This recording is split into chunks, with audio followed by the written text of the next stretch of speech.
আলহামদুলিল্লাহ, আজকে খুব আনন্দ লাগতেছে। আমাদের ছাত্র ভাইরা সবাই আনন্দিত, হ্যাঁ,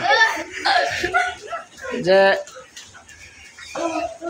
খুনি হাসিনা পালিয়েছে, এই জন্য আমরা সবাই আনন্দিত। আপনাদের সকলকে মিষ্টির দাওয়াত। হ্যাঁ,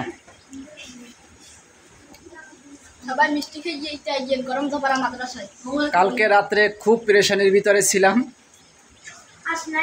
ভোর রাত্রে অ্যালার্ম দিয়ে রাখছি যে আমি সাধারণত তাহাজ্জুদ নামাজ পড়ি না, কিন্তু বিশেষ করে কালকে যখন নেট বন্ধ করে দিয়েছে, হ্যাঁ, তখন খুব আতঙ্কের ভিতরে ছিলাম যে ছাত্রভাইদের উপরে কিনা জেনে বর্বরতা চালায়।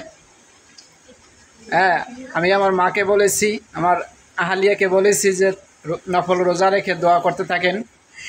আমি ভোর রাত্রে উঠা তাহাজ্জুদ নামাজ পড়েছি আর দোয়া করেছি এবং মানতিও করেছি যে 20 রাকাত নফল নামাজ পড়ব যদি এই স্বৈরাচারী খুনি হাসিনার পতন হয়।